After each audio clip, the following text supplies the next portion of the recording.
I never thought the knife would come from her hand. I had braced myself for disappointments in life, for the cold shoulder of acquaintances, for the indifference of neighbors, but not this, not from my own flesh and blood. The day I discovered that my daughter had taken everything from me was the day the world tilted on its axis, leaving me gasping for air as though the ground itself had given way beneath my feet. It began quietly, the way betrayal often does. A missing letter here, a strange look at the bank there. But when the truth finally hit, it didn't whisper. It roared. I had gone to the bank on what I thought would be an ordinary morning. I carried my worn leather purse, the one that still smelled faintly of the lavender sachets my late husband used to tuck inside. I approached the counter, smiling politely at the young man who asked for my information. I expected to withdraw just enough to cover groceries and medicine. Instead, I watched his smile falter, watched his fingers freeze above the keyboard, watched his eyes dart nervously to the manager.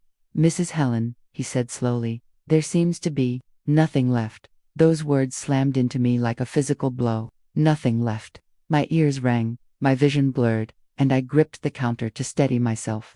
At first, I thought it had to be a mistake, some clerical error, but the manager came, his face carefully composed in that way professionals wear when they are trying not to show pity. He brought out papers, transactions I hadn't made, signatures that weren't mine, and there, in black and white, was the name of the one person I never thought capable of this. My daughter, my daughter.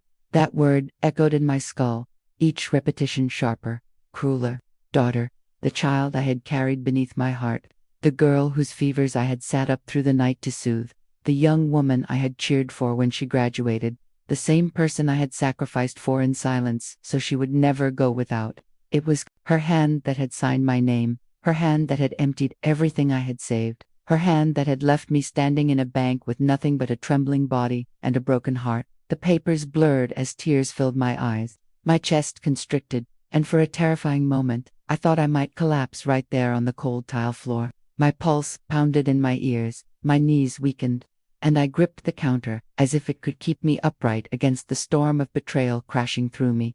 How could she? The question repeated itself endlessly, each time heavier, louder. How could my daughter, my own blood, the one I trusted above all else, strip me bare and leave me with nothing? I stumbled out of the bank that day with the weight of the world pressing down on me. The sun was shining, people walked by with laughter and chatter, and yet I moved among them as though I had been hollowed out. My daughter had taken everything, my savings, my security, my trust, but what hurt the most wasn't the loss of money. It was the loss of the belief that blood guaranteed loyalty. If this story already touched your heart from the very beginning, leave a like so more people can see it.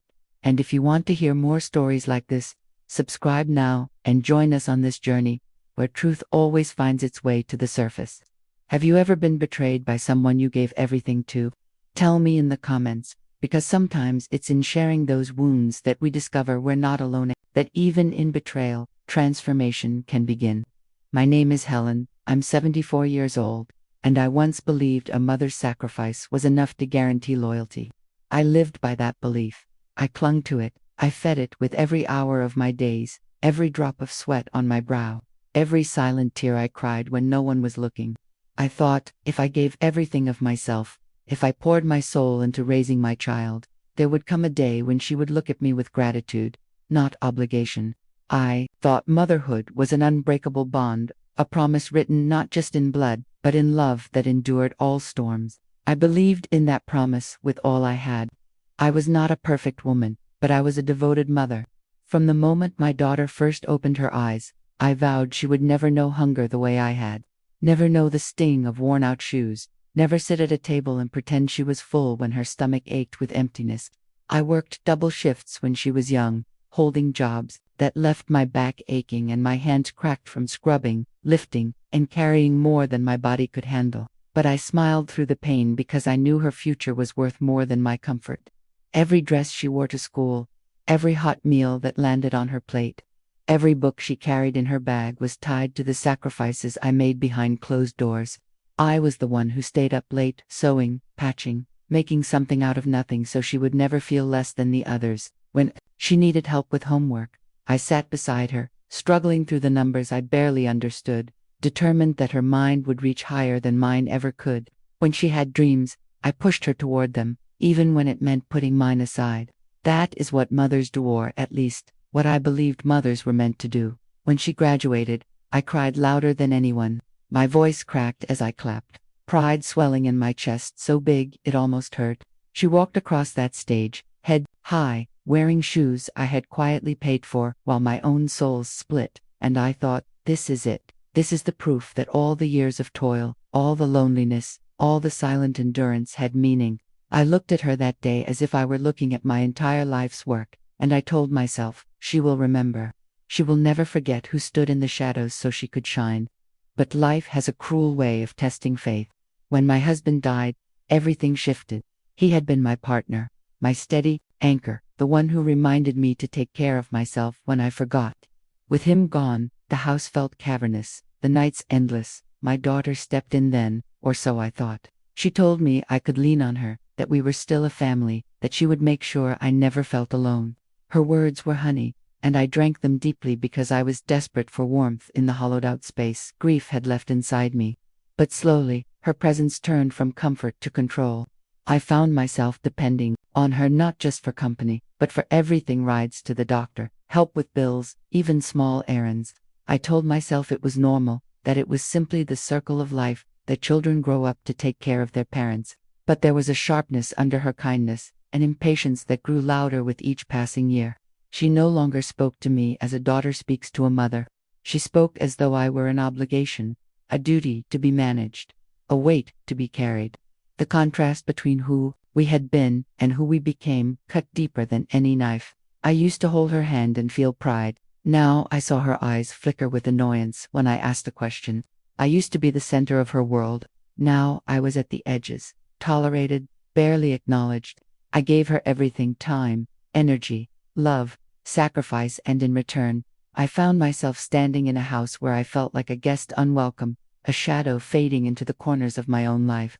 The truth is, nothing destroys a soul faster than realizing the person you built your life around has stopped seeing you as human. The girl I had once dressed in ribbons and kissed goodnight with stories whispered by lamplight became the woman who sighed when I spoke, who laughed with others about how forgetful I had become, who looked at me not with love but with calculation. She didn't see a mother anymore. She saw opportunity. She saw my fragility not as a chance to protect, but as a chance to take.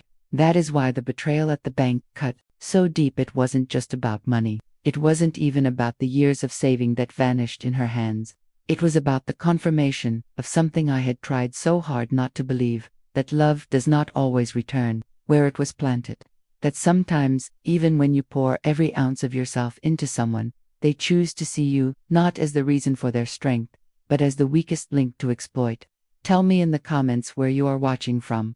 I want to see how far this story travels, because perhaps in sharing it, someone else out there will remember that sacrifice deserves respect, and silence in the face of betrayal deserves a voice. It began slowly, so slowly that at first I didn't even realize what was happening. One day, it was a missing letter. Another day, a form I didn't remember signing. And then suddenly I noticed I no longer had control over the very life I had built. My daughter moved with quiet precision, her hands in places they didn't belong, her eyes scanning papers that were not hers to read. She began keeping my bank statements in her purse instead of leaving them on my desk. She said it was easier that way, less for me to worry about, but I worried anyway. I worried because each time I asked for the documents back, she would smile tightly and say, "Don't trouble yourself, Mom, I'll handle it." And just like that, pieces of my independence slipped through my fingers. I started noticing her handwriting where mine should have been. Little things at first: my name scrawled in a style not my own, numbers filled in with ink that wasn't from my pen. She explained them away with a casual shrug. It's just paperwork. Nothing serious. But I knew she was signing for me, taking steps without my permission. The home I had once ruled as matriarch no longer felt like mine. The bills were paid, but not by me. The accounts were accessed, but not with my password. And slowly, I was pushed out of decisions about my own life. Conversations changed, too.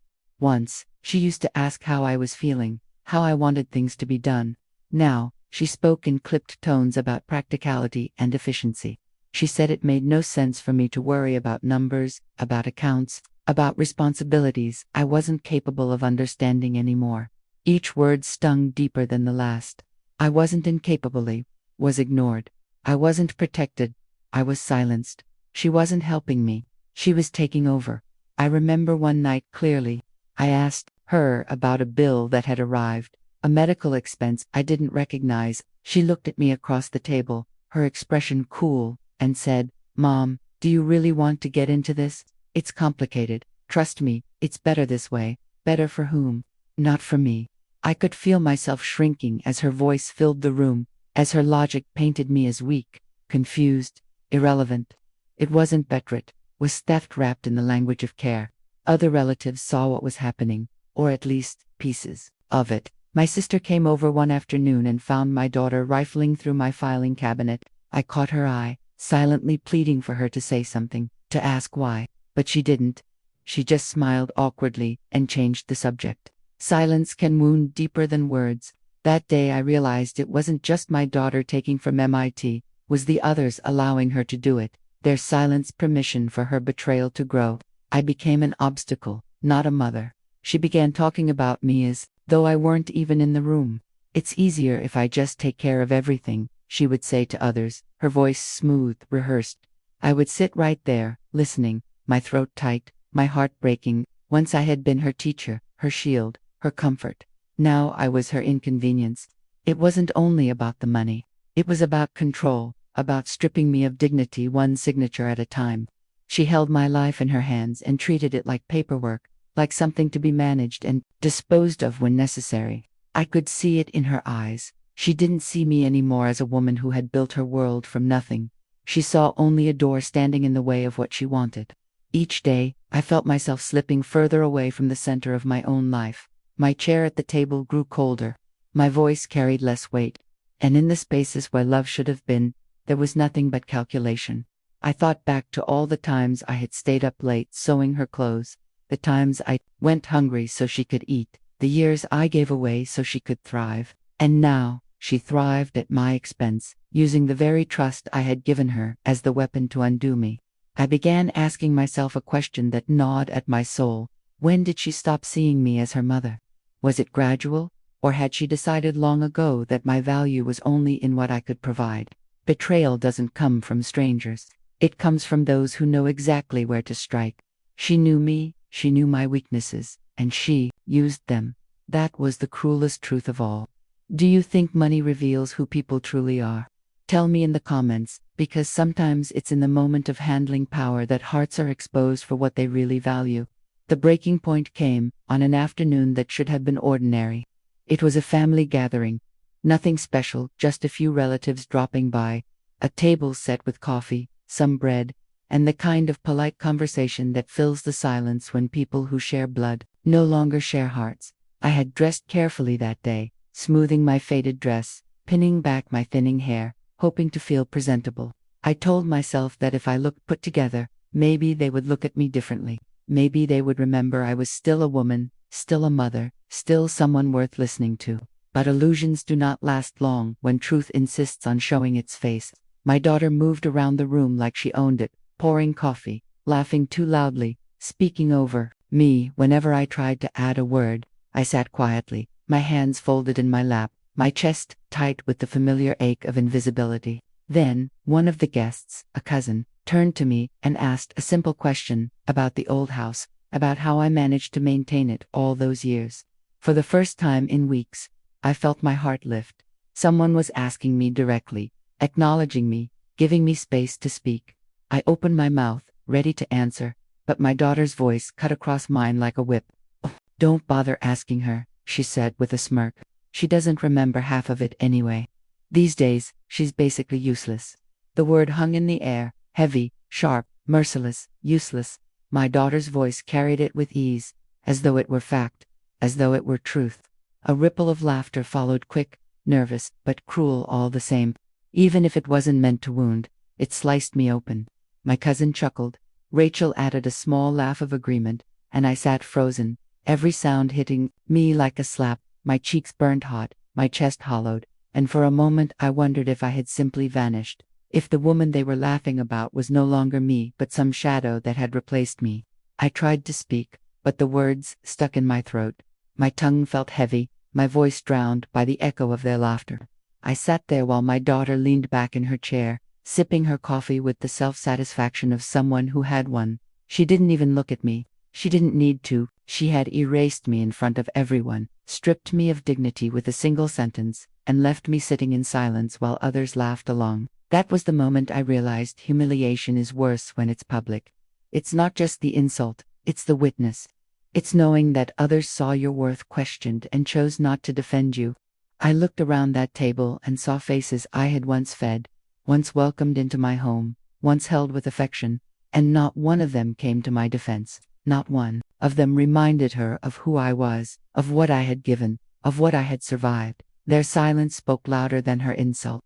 They agreed without words, and that silence became the heaviest weight of all. Inside, I screamed.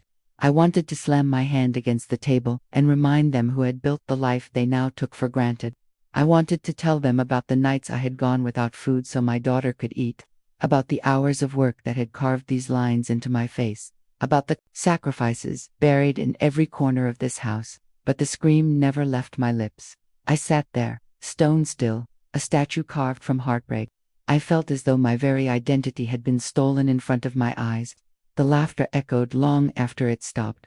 Even when the conversation moved on, even when the cups clinked and the bread was passed, I remained trapped in that single word, useless. My daughter's word, my daughter's verdict. I carried it like a brand across my chest, unable to shake it, unable to stand up against it. When the guests finally left, she turned to me with a look that was almost triumphant. "See, Mom, you didn't embarrass yourself. I handled everything." She said it as though it were kindness, as though she had spared me, when in truth she had destroyed me. I wanted to shout, but instead I nodded weakly, my eyes burning, my heart crumbling. That night, as I lay in bed staring at the ceiling, the word repeated itself in my mind over and over, until it became unbearable, useless, incapable, old, forgotten, and I wondered how many times she had said it behind my back. How many times others had laughed. How long this game of erasure had been going on without me realizing. The humiliation was not just in that moment, it was in the realization that perhaps this had become my identity in their eyes long ago. If you believe no one deserves to be humiliated by their own family, subscribe now for more stories like this. And tell me in the comments if you were sitting at that table, would you have spoken up? Because sometimes the greatest betrayal is not the insult itself, but the silence of those who choose to let it stand. After that day, something inside me broke. I walked through the house quieter than ever, each step heavy with the weight of humiliation, each breath carrying the echo of that word my daughter had thrown so easily into the air. Useless.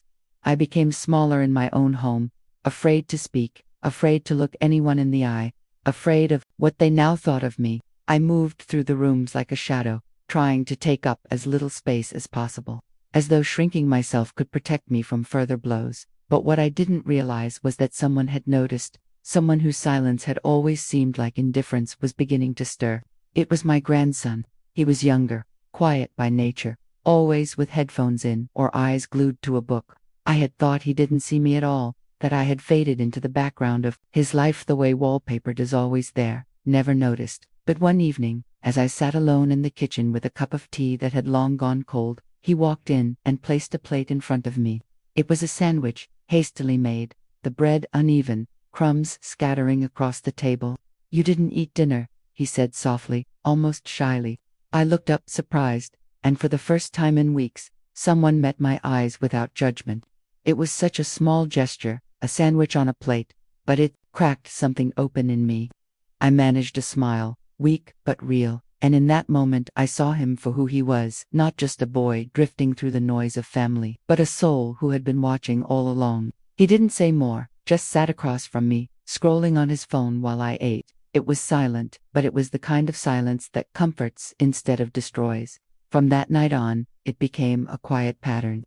When dinners ended with laughter at my expense, I would find a knock on my door, and, hour later, my grandson standing there with a cookie, or a glass of juice, or simply a look that said, "I see you." Some nights he asked about my day, Other nights he sat beside me in silence, sharing videos or memes, trying to make me laugh. And sometimes, just sometimes, I did.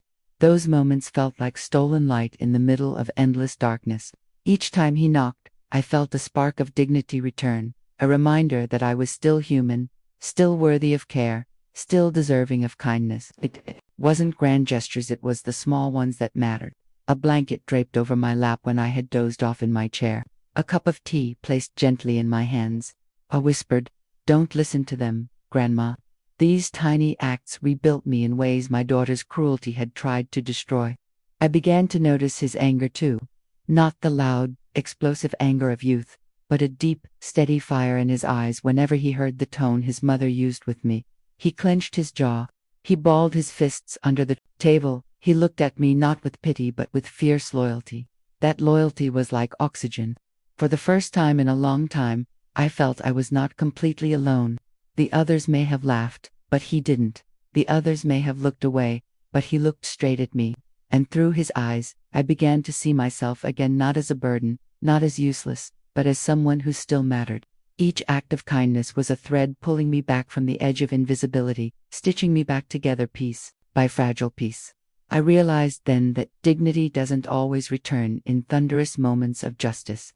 Sometimes it comes quietly, in the way someone remembers you need sugar in your tea, or how they notice you skipped a meal, or how they simply sit with you so you don't have to sit in silence alone. My grandson gave me back something I thought was lost forever: hope. And with hope came strength. I found myself standing a little taller, speaking a little louder, daring to smile even when my daughter rolled her eyes, because now I knew someone saw me, someone valued me, someone still believed I was more than the cruel words meant to erase me. Have you ever been protected by someone when you thought no one cared? Share it in the comments, because sometimes it is the smallest acts of courage that change everything. The shift came on a day I will never forget. I had grown so used to being silent that my voice felt foreign even to myself, so used to shrinking into corners that I had almost accepted that this was the way my story would end, in the shadows, erased by the very person I had given everything to. But then my grandson stepped into the fire. What I could not say, he spoke. What I could not fight, he faced. And in his voice, I found my own returning. It began with an argument over something small, as betrayals often reveal themselves. My daughter was in the living room, shuffling through papers she hadn't realized were being watched. She didn't know my grandson had seen her take them from my desk, didn't know he had been quietly recording the way she signed my name on documents that weren't hers to sign. I had told myself there was nothing I could do, that even if I screamed, no one would believe me. But he believed me, because he had seen it with his own eyes. That evening, she raised her voice again, calling me incapable in front of everyone, accusing me of being forgetful, of being unable to manage my affairs. I sat frozen in my chair, my hands trembling, my heart sinking deeper into the abyss of shame. Then, suddenly, my grandson stood up. His chair scraped loudly against the floor, the sound echoing like thunder in the room. Everyone stopped. His voice cut through the silence like a blade. "Enough," he said, his tone steady, sharper than I had ever heard. "You don't get to talk about her like that. Not anymore." My daughter blinked, startled. "Excuse me," she snapped, her eyes narrowing. "You heard me," he said, his jaw clenched, his fists tight at his sides. "I've watched you treat her like she doesn't matter. I've heard the words you think are just jokes. I've seen the papers you signed, the money you took, the lies you told, and I'm done staying quiet." The room froze. For a moment, the only sound was my heartbeat pounding in my ears. He reached into his pocket and pulled out his phone. With a few taps, he played a recording, the sound of my daughter's own voice, mocking me, plotting, bragging about how easy it was to control everything because I was too old to fight back. Her words filled the room like poison, undeniable, inescapable. She tried to speak, to protest, but the proof was there. Every manipulation, every betrayal, every cruel word I had endured in silence was now playing out loud for everyone to hear. And for the first time, she was the one shrinking, the one fumbling for excuses, the one caught in a trap of her own making. I looked at my grandson then, standing tall, his eyes blazing not with childish anger but with righteous fire. He was my voice, my shield, my justice. Through him, I felt my dignity returning. piece by piece. I had thought I would leave this world unheard, but in that moment, I realized my story was not finished. My truth had not been buried, it had been waiting for him. Tears welled in my eyes, but they weren't just tears of pain, they were tears of pride, of relief, of something stronger than either validation. Someone finally stood for me. Someone finally said the words I had been too broken to speak, and in his courage, I felt my own heart beat stronger, my back straighter, my spirit reignited. The silence that followed was not like the silences before. It was not the suffocating silence of complicity. It was the heavy silence of truth revealed, of masks ripped away, of lies shattered in front of those who had chosen not to see. My daughter's face turned pale, her mouth open, her excuses crumbling before they could even leave her lips. The power she had held over me for so long evaporated in a single moment, destroyed by the voice of the one person she underestimated. For the first time in years, I did not feel like a burden. I did not feel invisible. I felt seen. I felt defended. I felt alive.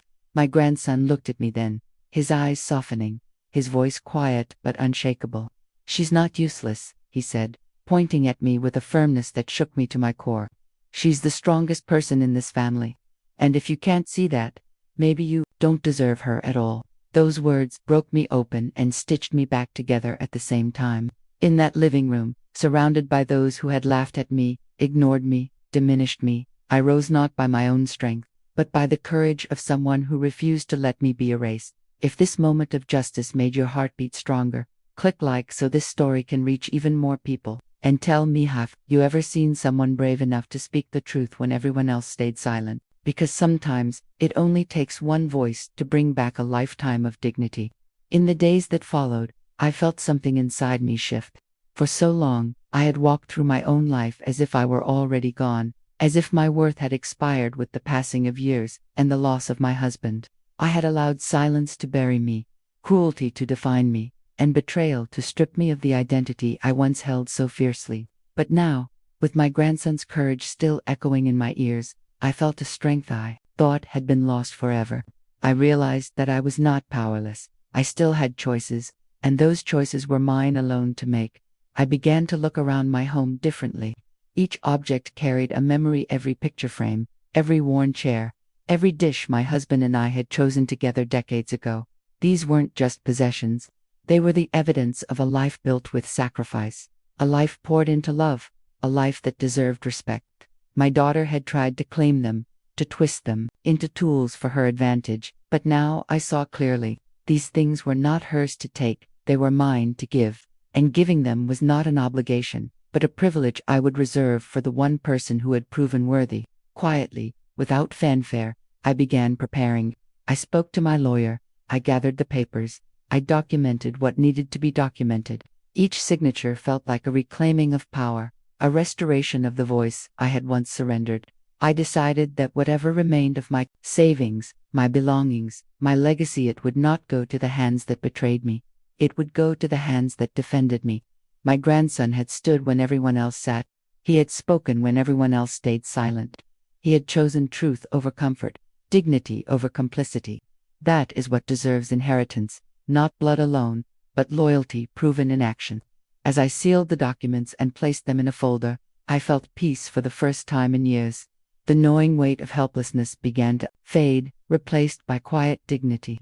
I knew I could not change what had been done to me. I could not erase the betrayal or the humiliation, but I could decide how the story ended.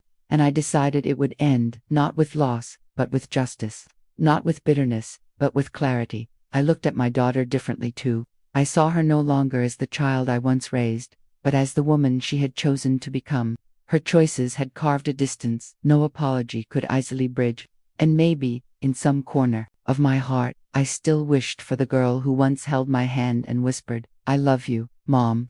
But I refused to let that wish blind me to reality.